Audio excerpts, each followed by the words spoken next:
The east corridor never warmed. Not at 3 in the morning, not in the height of summer, not after 6 centuries of palace heating systems that had been upgraded, recalibrated, and awarded diplomatic commendations. The stone remembered cold the way old things remember everything. Completely. Without apology. Without any interest in changing. Beneath bare feet, the floor held the temperature of deep water. Empress Isavale walked it anyway. She had been walking it for 600 nights. Give or take the handful of times her duties had placed her on distant stations or in treaty halls where the floors were carpeted and the lights never dimmed below a respectful glow. Those nights were worse, somehow. Easier to pretend during the day. Harder to survive the nights when the routine broke and there was nowhere to walk that felt like hers. She was no one's sovereign. The amber light from the lamp at the corridor's midpoint reached just far enough to give shape to the walls and nothing else. Arched stone on both sides, ankle-height emergency strips glowing dim orange at the floor, and the lamp on its wall bracket burning with a flame that had no maintenance order attached to it. She lit it herself. Every night, 0050, before the watch rotation. She had been doing it so long she couldn't remember deciding to start. The Elvani cannot hide in the dark when frightened. Their skin responds to emotion the way a fire responds to wind. Involuntary, absolute, beautiful in a way that feels like betrayal. Isavale's glow at its quietest was the shade of moonlight on still water. At its loudest, she had been mistaken for a structural fire on 3 separate occasions, which the palace records described as anomalous luminescence events, and which she had never formally acknowledged. 600 days ago, her mother died. The lamp was the solution she had arrived at alone, in the 3rd week of grief, when she understood that no one was going to be sent to sit with her. There were advisors. There were protocols. There were 12 officials whose entire function was managing the Empress's public schedule and not one of whom had a function that covered this. The lamp gave her cover. If someone passed the corridor and saw light, they would assume the lamp. Not her. Not the Empress, skin burning silver white because she could not remember the sound of her own name spoken by someone who knew her. Your Majesty. 600 days of that. The Elvani sovereign. 600 days of that. The Empress. Over and over and over, until the name her mother had given her. 3 syllables, soft at the start and softer at the end, lived on a sealed protocol document and a maintenance roster she had never thought to check. The lamp's amber glow met the pale silver of her skin and made the stone walls look like they were breathing. She stood at the corridor's midpoint, one hand resting on the wall bracket, and didn't think about anything. That was the point of this hour. The only hour she did not have to think. Declan Yates was 44 years old, average height, and had the kind of posture that suggested he had long ago made peace with not being the most interesting thing in a room. He walked softly, not because he was trained to, but because years of night patrols had taught him that noise startles people at 3 in the morning, and he had never seen a reason to be the thing that startled someone. East Corridor, 0100 to 0500. His route for 5 months. He knew every stone, every crack, every place the ankle lighting had started to fail. He carried a small flashlight in his breast pocket and had not turned it on once. He knew the corridor by feel, by the slight drop in temperature at the midpoint, by the way his footsteps changed pitch near the far wall, by the lamp. The lamp had been his first question on his first night. No maintenance order, always burning. He had checked the roster when he was doing his monthly route documentation, looking for who was assigned to lamp duty in the East Wing, expecting to find some oversight he should flag.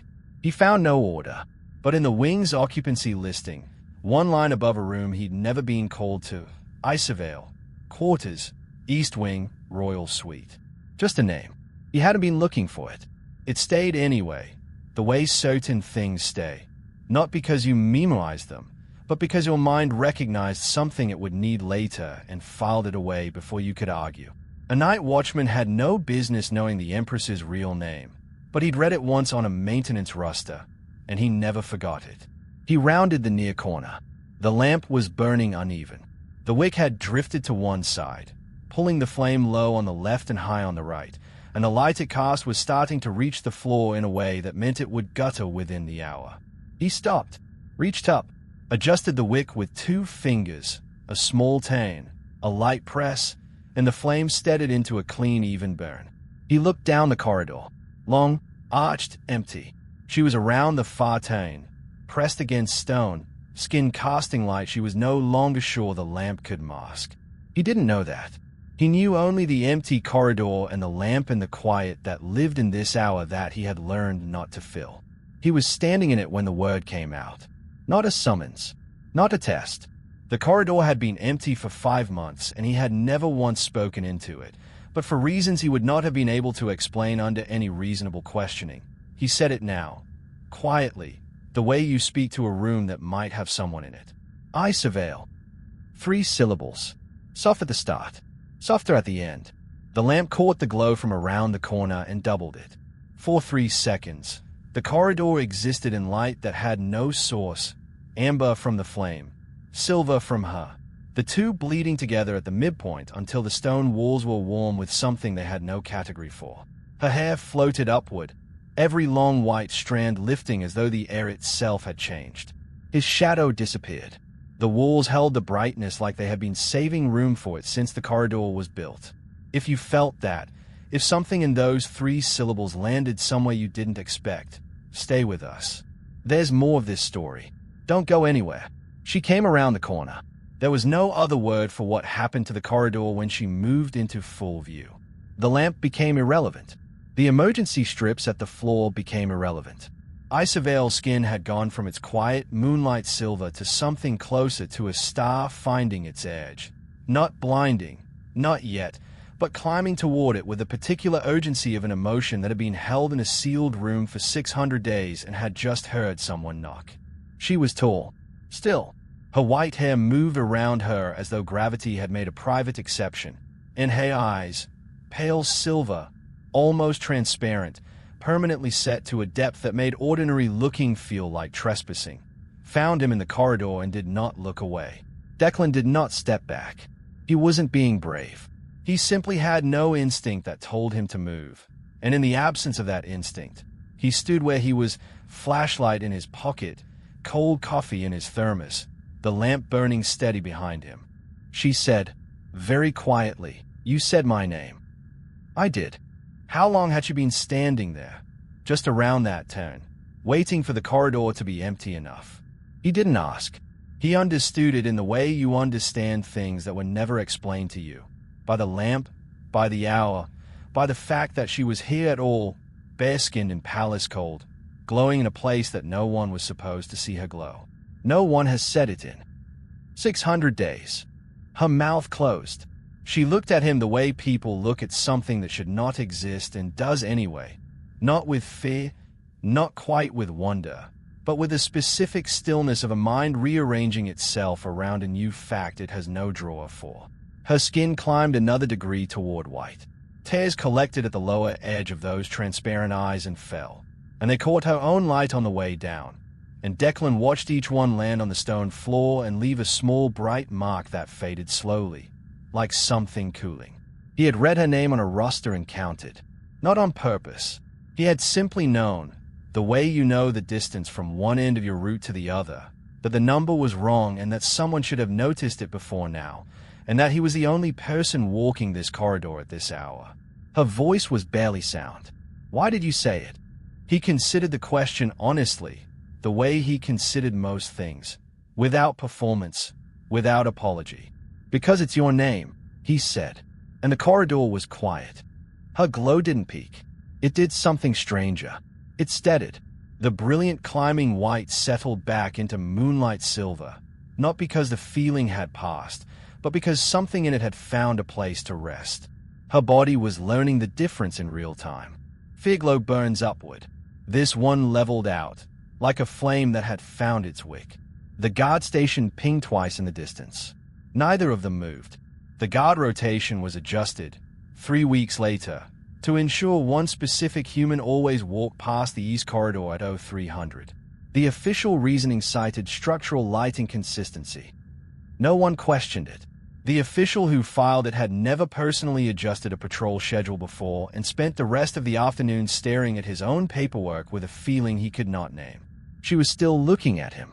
He was still standing at the lamp. "I'll be here," he said. 3 words, said the way you state a fact about weather or stone. Tomorrow, and the day after, and 0300, and the corridor, and the lamp, and her name, said into the quiet of this hour, the way it should have been said by someone every day for 600 days. Her chin dropped once. Not agreement. Something more than that. The acknowledgement of a weight being set down. 3 weeks later, a second lamp appeared at the far end of the east corridor. No maintenance order. Always burning. Maintenance finally logged both lamps in the 4th week, under a newly created category labeled Simply Required. The entry had no further notes. His patrol started at the first lamp. Hers was at the second. 4 minutes of corridor between them, stone underfoot, amber light at both ends, and the particular warmth of a space that had decided it was no longer just a passageway. She was at her lamp. Every night. 0300. And every night, at the near end, he said her name into the corridor before he started walking. By the time he reached her, the glow had always settled. Not dimmed. Never dimmed. But resting now. The steady silver of a body that had stopped bracing for silence and started expecting something else. She did not speak most nights. Neither did he. 4 minutes of walking. 2 people at 2 lamps. A corridor that the palace records would eventually designate, in dry administrative language, as atmospherically significant. She didn't need the lamp to hide anymore, but she lit it every night. And he lit his. Because somewhere in the weeks between the first night and this one, the lamps had stopped being about light. What would it take for someone to say your name again, after that long without it? Tell us in the comments, and come back tomorrow. We'll have another story waiting.